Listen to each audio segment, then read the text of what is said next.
आज ग्राम रक्षा दल के तमाम कार्यकर्ताओं के द्वारा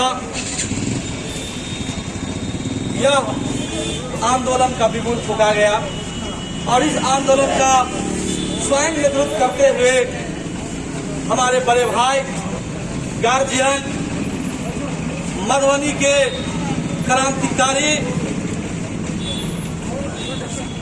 हमारे सम्मानित राम प्रसाद राउत जी और इस मधुबनी जिला के तमाम प्रखंड के कोना कोना से आए हुए ग्राम रक्षा दल के सदस्यों, मैं आपको लिपलिपाती हुई ठंड और ककराती हुई धूप में मैं क्रांतिकारी अभिनंदन करता हूं, नमन करता हूं।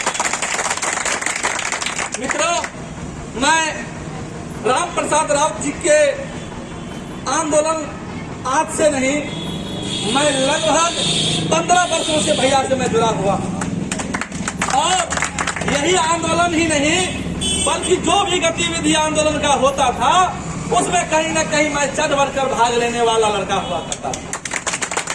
और एक बार अगर भैया का आवाज हो जाता था जो कुंदन जी यहाँ आंदोलन है, चाहे वह स्वास्थ्य विभाग को लेकर के जयनगर में अधिकारियों को घुटने टिकाने का काम किए, चाहे रेल पदाधिकारी को दिल्ली में निर्णय लेने पर विवश किए, मैं हर आंदोलन में मैं आगे रहने का काम किया हूं। और आज सौभाग्य है जो आप लोगों के बीच मुझे आने का सौभाग्य प्राप्त हुआ। मैं सोशल मीडिया के माध्यम से 4 दिनों से मैं यह देख रहा था। आज सौभाग्यवश मैं किसी कारणवश मैं मधुबनी आया था। लगभग 1 घंटा पहले मैं देखा तो मेरे बड़े भाई आंदोलन पर बैठे हुए और मुझे रहा नहीं गया, क्योंकि मैं अगर क्रांतिकारी हूं तो कहीं न कहीं राम प्रसाद भैया जैसे लोगों के बदौलत मैं क्रांतिकारी हूं और इन लोगों के बदौलत मैं जहां भी हूं। अब मैं आता हूं मूल विषयों पर। हमारे बिहार के वर्तमान सरकार, हमें लग रहा है जो ग्राम रक्षा दल के द्वारा पूरे बिहार प्रांत के तमाम कोना कोना में अपनी कामों को छोड़कर समाजों की चिंता करना, चाहे रात्रि प्रहरी के माध्यम से, चाहे किसी भी सामाजिक गतिविधि में सबसे चढ़ बढ़कर योगदान हो, चाहे वैश्विक महामारी कोरोना जैसे खतरनाक बीमारी हो। हम सोशल मीडिया के माध्यम से, हम वास्तविक भौतिक स्थल पर भी मैंने देखा है जो ग्राम रक्षा दल के सदस्यों ने काफी चढ़ बढ़कर भाग लिया। प्रशासन को कहीं न कहीं अच्छे तरीका से सपोर्ट करते हुए सबसे बड़ा यह आंदोलन का खूबी तो हमने यह देखा जो कहीं न कहीं यह सरकार का विरोध खुल के नहीं किया। और सरकार के समर्थन में पटना में जब गर्दनी बाग में आंदोलन चल रहा था, सौभाग्यवश मुझे जाने का प्राप्त नहीं हुआ, दूरी के कारण या कुछ कामों में मैं उलझा था। लेकिन इस सरकार को अपने ही विचार पर, अपने ही बातों पर खरा उतरने में क्या कठिनाई हो रहा है मुझे समझ में नहीं आ रहा है। यही सरकार है जो ग्राम रक्षा दल का स्थापना किया था और यही सरकार है जो अपने बातों से मुकर रहे हैं। हमें लग रहा है जो कम से कम इन लोगों के द्वारा जो इतनी बड़ी आंदोलन की जा रही है बिहार में, यह आंदोलन की जरूरत नहीं है। यह कहीं न कहीं आपका जो दुर्व्यवस्था है, आपका जो कुव्यवस्था है, आपका जो प्रशासनिक लोग है, वह कहीं न कहीं भर रात जा करके समाज का चिंता नहीं करते हैं। लेकिन यह ग्राम रक्षा दल के सदस्य लोग अपने गांव में तमाम क्षेत्रों में सबसे ज्यादा चढ़ बढ़कर भाग लेने का प्रयास करते हैं। मैं इस धरना स्थल से बिहार सरकार को ही नहीं बल्कि मधुबनी जिला के प्रशासन को भी मैं कहना चाहूंगा कि आप जो भी हमारी 11 सूत्री मांग है ग्राम रक्षा दल के द्वारा, आप तमाम हमारी मांगों को अविलंब सरकार तक पहुंचाए। और सरकार से भी आग्रह है जो अगर आपको अगर लग रहा होगा तो यह आंदोलन हो रहा है, चुपचाप है, कहीं न कहीं यह आंदोलन करने वाले लोग राम प्रसाद भैया जैसे लोग हैं, इनकी इतिहास शायद सरकार को पता होगा, सरकार के मंत्रियों को भी पता होगा। चूंकि राम प्रसाद जी का जो आंदोलन हुआ है, उस आंदोलन का रिकॉर्ड तोड़ने वाला बिहार में कोई माई का लाल पैदा नहीं।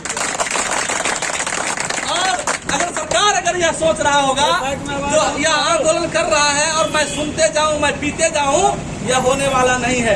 यह कस्बा जो है कभी चिंगारी की तरह बर्दाश्त करेगा और सरकार को सोचने पर मजबूर होना पड़ेगा।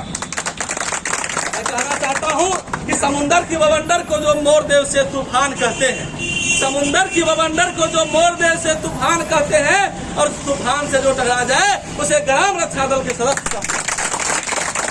यह चट्टान साधारण नहीं है, यह चट्टान काफी मजबूत है और बिहार के तमाम कोना कोना में मुझे ज्ञात है, जो मैं देख रहा हूं प्रशासनिक विधानसभा में भी इस बात पर चर्चा हुई इस सत्र में। और क्या जाने माननीय नीतीश कुमार जी का कल कुछ देख रहे थे, सभापति के ऊपर ही बिफर गए। तो कहीं न कहीं यह दुर्भाग्य है, आपको जो काम करना चाहिए उसका आप चिंता नहीं करते हैं। मैं सरकार के समर्थन में हूं, लेकिन आप अगर हमारी मांग नहीं सुनेंगे तो मैं उग्र आंदोलन करने को भी बाध्य होगा, जिसका सारा जवाब नहीं जिला प्रशासन को। जिला प्रशासन से भी मैं आगाज करना चाहता हूं कि यह दिन रात एक होकर के, हमें लग रहा है जो इस जिला के तमाम कोना कोना से, कोई फुलपरास से आए होंगे, कोई लखनऊ से आए होंगे, कोई जयनगर से आए होंगे, कोई बासोपट्टी बेनीपट्टी से आए होंगे। हमें लग रहा है मित्रों, जो आपकी जो हौसला है, आपकी जो आंदोलन की बिगुल है, वह कहीं व्यर्थ नहीं जाएगा। संघर्ष करते रहिए, और संघर्ष करने वाले आज आपके जस्ट बगल में हैं बाबा साहब भीमराव अंबेडकर, जो संघर्ष का ही जीवन सारा बीता है। कहीं न कहीं इन महापुरुषों से हम लोगों को सीख लेनी चाहिए। और मैं बतला दूं, मुझे गर्व हो रहा है जो राम प्रसाद राउत जी जयनगर में रेलवे को लेकर के पूरे जिला का समस्या था, और लगभग लंबा समय तक वह आंदोलन चला, और सरकार को बेबस हो करके यह इंटरसिटी ट्रेन देख रहे हैं सुबह में जो चलती है कमला गंगा, वह राम प्रसाद भैया का देन है। बहुत सारे ऐसे रेलवे की व्यवस्था सुदृढ़ हुई जो उनका देन है। जयनगर में अगर आप जाएंगे तो सदर अस्पताल की जो बनने में विलम्ब हो रही थी, कहीं न कहीं प्रशासनिक महकमे को घुटना पर इन्होंने टिकाने का काम किया, और इनके सामने में नतमस्तक हो गया। मैं कहना चाहता हूं आप लोगों से भी और सरकार से भी, जहां हमारी जरूरत होगी, हम एक छोटे से कस्बे खजोली के रहने वाले हैं,